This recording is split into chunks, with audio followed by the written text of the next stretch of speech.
সড়কে অবস্থান নিয়েছে কোটা সংস্কারে আন্দোলনকারীরা। অবরোধে বন্ধ হয়েছে যান চলাচল। এতে চলাচলে সারা দেশে চরম দুর্ভোগে পড়েছে সাধারণ মানুষ। এ নিয়ে খোঁজ রাখছেন আমাদের সহকর্মীরা। প্রথমেই যাব রাজধানীর কুড়িলে, আছেন আজহার লিমন। লিমন, শিক্ষার্থীরা কতক্ষণ ধরে সড়কে যান চলাচল বন্ধ করে রেখেছেন, বিস্তারিত জানাবেন এবং দুর্ভোগ কেমন দেখছেন সাধারণ মানুষের, সেটিও জানতে চাই। আমরা এখন আছি কুড়িল বিশ্ব রোড এলাকায়। এখানে যে মোড়টি, এর দুই পাশের সড়ক অর্থাৎ আসার সড়ক এবং যাবার সড়ক দুটি কিন্তু শিক্ষার্থীরা বন্ধ করে রেখেছে। মূলত এখানে যারা এই সড়ক অবরোধ করে আন্দোলন করছে কোটার বিরুদ্ধে, তারা মূলত বিভিন্ন স্কুল কলেজের শিক্ষার্থীরাই আমরা দেখছি।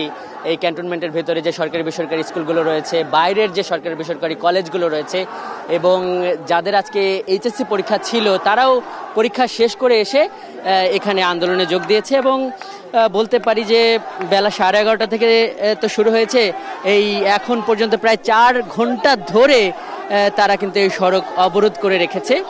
আমি তাদেরকে জানতে চেয়েছিলাম যে তাদের দাবি দেওয়া কি। তারা যেটি বলেছে যে এই ঢাকা বিশ্ববিদ্যালয়কে কেন্দ্র করে এবং বিভিন্ন বিশ্ববিদ্যালয়ে বিভিন্ন আপনি ক্যামেরা বন্ধ করেন প্লিজ ভাইয়া, প্লিজ। আমরা লাইভে আছি ভাইয়া, আমরা তোমাদের আন্দোলন দেখাচ্ছি। ছিল আমরা লাইভটা শেষ করি, তারপর কথা বলি। হ্যাঁ, তো শিক্ষার্থীরা এখানে আসছে।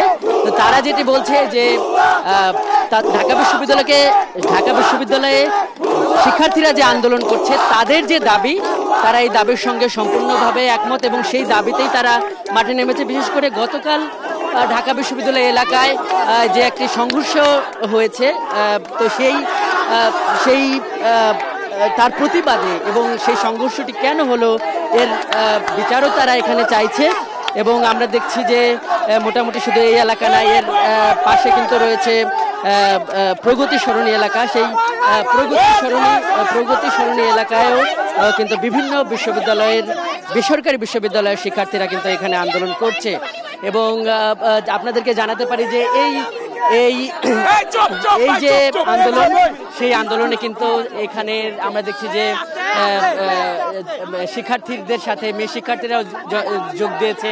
এবং আমরা যেটি দেখছি যে একদম স্কুল পড়ুয়ারা তো আছে, সেই সাথে যারা পরীক্ষার্থী তারাও কিন্তু পরীক্ষা শেষ করে এখানে আন্দোলনে কিন্তু যোগ দিয়েছে।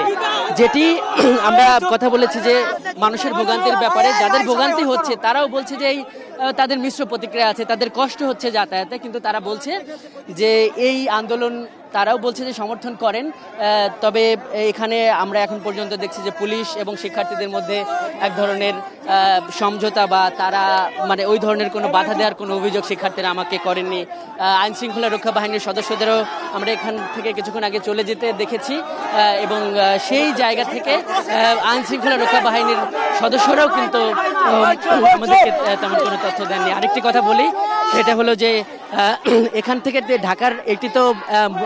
ঢাকায় ঢোকার জন্য এটি একটি ভিআইপি সড়ক। তো এই সড়কটি কিন্তু আমরা দেখেছি যে বনানী পর্যন্ত কিন্তু একদম এভাবেই শিক্ষার্থীরা অবরুদ্ধ করে রেখেছে এবং বন্ধ করে রেখেছে।